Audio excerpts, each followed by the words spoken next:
Is going on, gents? It's RPM here, reporting from Mobile Command with another AITA post. Been a while since I've done some of these, and shout out to the big man Lex Luthor for dropping these in the comments section. Told you, brother, I got you. Now, this one was posted 14 hours ago, and here's the question that's put to the public. Am I the asshole for telling my former stepson the real reason I didn't see him much after the divorce? I was married to my ex-wife for 9 years. I came into my stepson's life when he was 4, and my ex-wife and I divorced when he was 13. It's been 7 years since the divorce. I've since remarried and have 2 kids with my current wife. I raised my stepson, I'll be calling him JT, as my own, and I loved being his father. We were very close, and I wanted to adopt him, but was constantly blocked by his bio dad, who's a real POS. Well, he got with a woman with a child. Gentlemen, women like that are for recreational use only. Yes, as you guys know, I got with a divorced woman with 2 kids. Yes, I raised them well. We have a very good relationship, but their biological father, they have the right to go back to Japan and be with him if they so choose. That's one thing I've never done. I've never told them, you can't. You're both adults now. You can do what you want. But, yeah, in general, don't do that. The divorce between me and my ex-wife was messy. We married too young, and looking back, she was a toxic and negative force in my life. I also didn't know it then, but she is also bipolar, which was undiagnosed and untreated when we were together, and it explains a lot of the behavior I witnessed. Oh, the irony. So many women are out here running around with undiagnosed and untreated mental illness. Which goes back to the old phrase, which I think is a stupid phrase now that you think about it. Getting with a woman means you have to find the one that's the least crazy. Yeah. Once again, gentlemen, don't waste your time trying to fix a broken woman. You'll break yourself in the process, and then she'll blame you for breaking yourself. Go figure.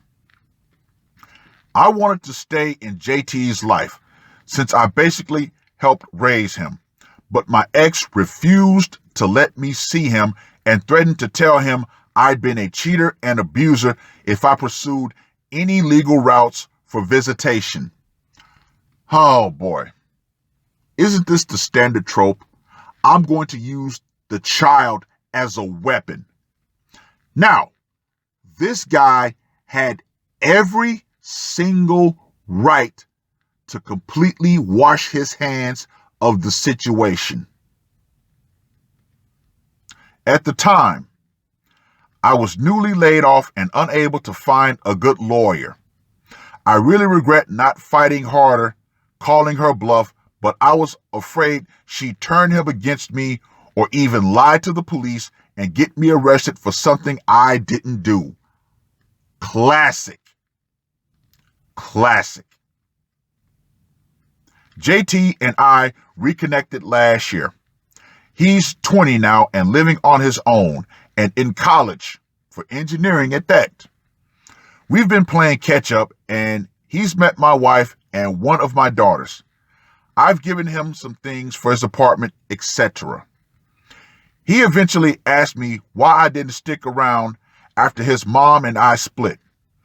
I told him pretty point blank, your mom made sure I couldn't.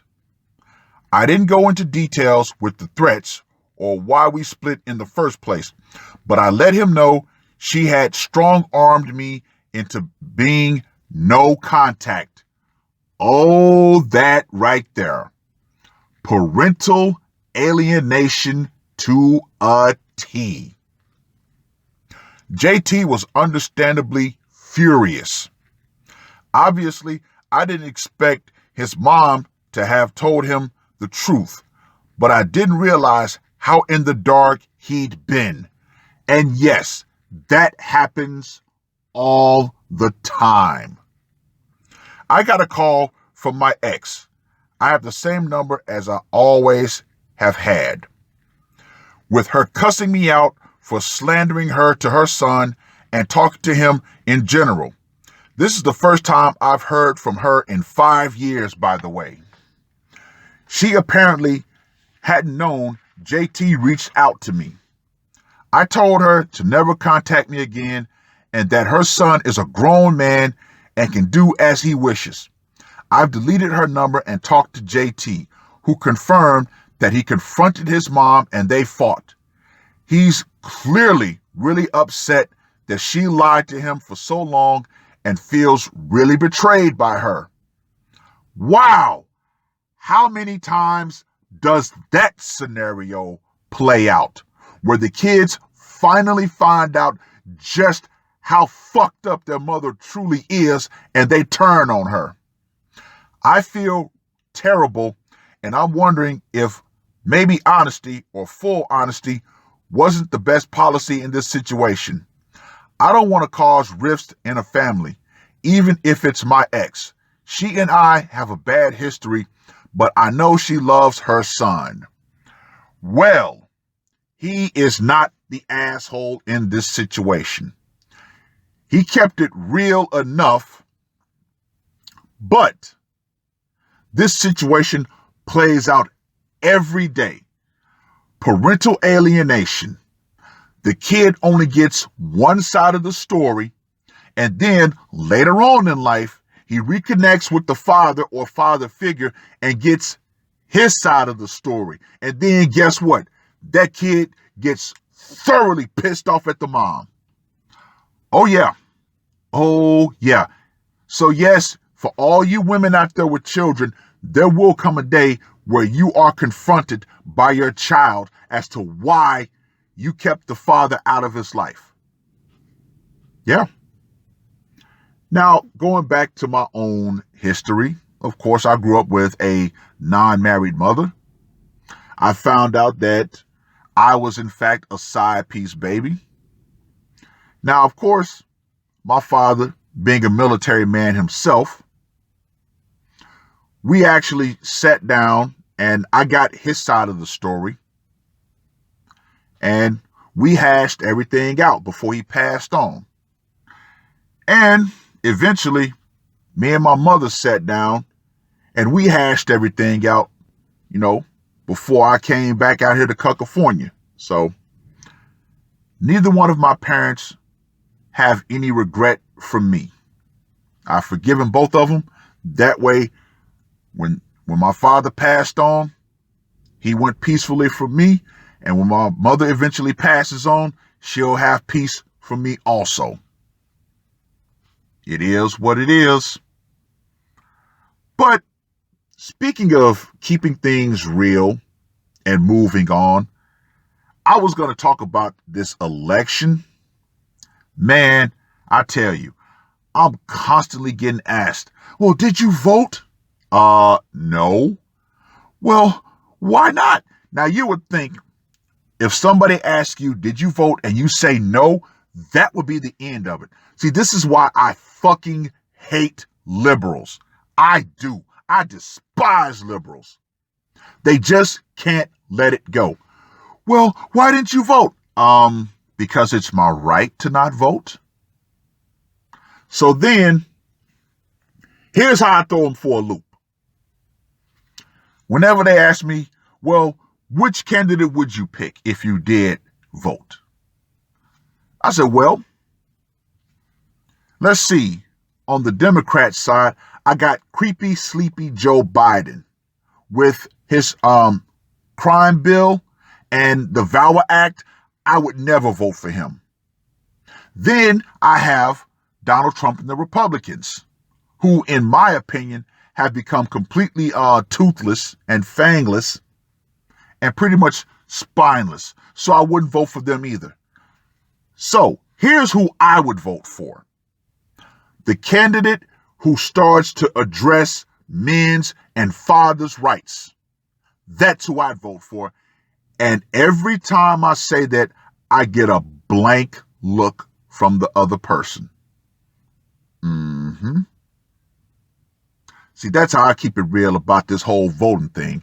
I don't care either way. Neither candidate has said anything about men's and fathers' rights, so I don't care about either one of them. But yeah, that's how I feel about the election and voting. But yeah, that's just me keeping it real insofar as this topic. But going back, yeah, this guy's definitely not an asshole. He said what needed to be said, and he let the cards fall where they fell. So now the son and the mother are definitely at odds. Yeah, ladies, this is what you get when you turn your kids into weapons. Those weapons eventually get pointed back at you. Well, read the Reddit post. Let me know what you guys think. And ladies, the power is still metaphorically out.